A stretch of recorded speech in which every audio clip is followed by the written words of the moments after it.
এই জাহাজে আলু বেকারা জাহাজ চাঁদপুর মালিশ্বর আমি হত্যা করেছি। ওখানে 9 জন স্টাফ ছিলাম আমরা, আমি বাদে 8 জন। তাদের গমের বড়ি খাওয়াইছি আমি, বাদে ওই তরকারির মধ্যে মিশিয়ে গমের বড়ি খাওয়াই। আমি চাইনিজ কুরোল ছিল মাস্টারের কেবিনে, চাইনিজ কুরোল দিয়ে আমি সবাই এক এক করে হত্যা করেছি। কেন হত্যা করেছি আমি তাদের জানাইছি। তাদের কি জানাইছি, এই যে আপনাদের মাস্টার ড্রাইভার এই যে আমাদের সাথে ঠকাচ্ছে, দুর্নীতি করতেছে, খারাপ ব্যবহার করতেছে, গালাগালি করতেছে, বকাচকা করতেছে, গাদা মতো খাটাচ্ছে, তাই কোনো প্রতিবাদ আপনারা করতেছেন না।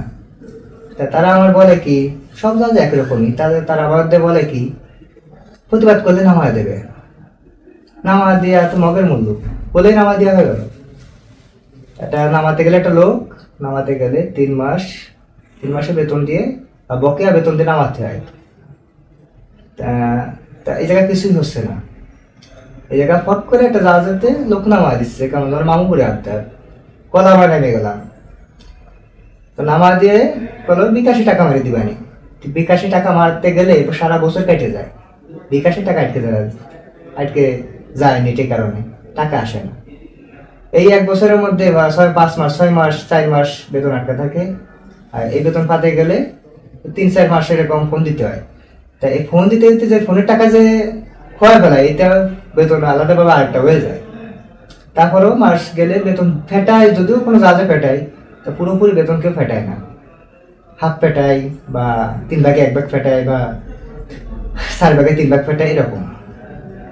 তা আমি 8টা মানুষে ফোন করেছি, তাদের বাইক চুপ করে 3 জন আহত হয়েছিল।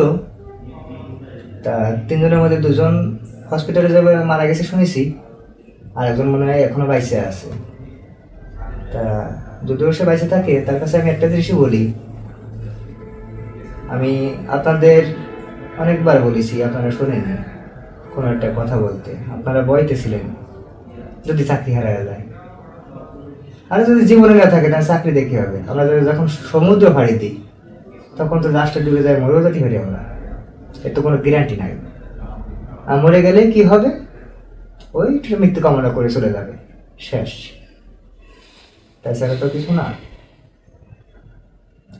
এই আর কি, এসলো আমার বলার।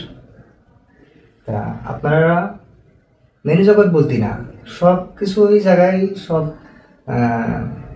কোম্পানি বা সব জাহাজ বা অন্যান্য ইত্যাদি যে সব ব্যবসা আছে, এরকম দুর্নীতি সব জায়গায় চলতেছে টুকিটাকি।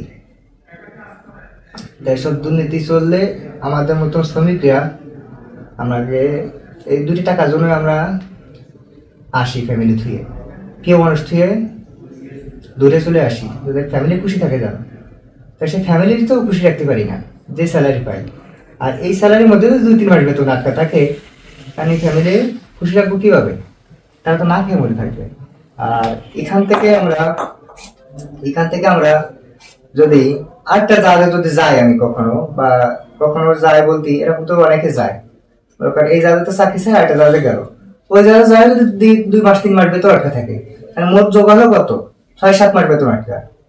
তাহলে 6-7 মাস বেতন আটকে থাকে, যদি আমার একটা বেতন পাতে হয়, তাহলে তার ফ্যামিলি কি করে থাকে?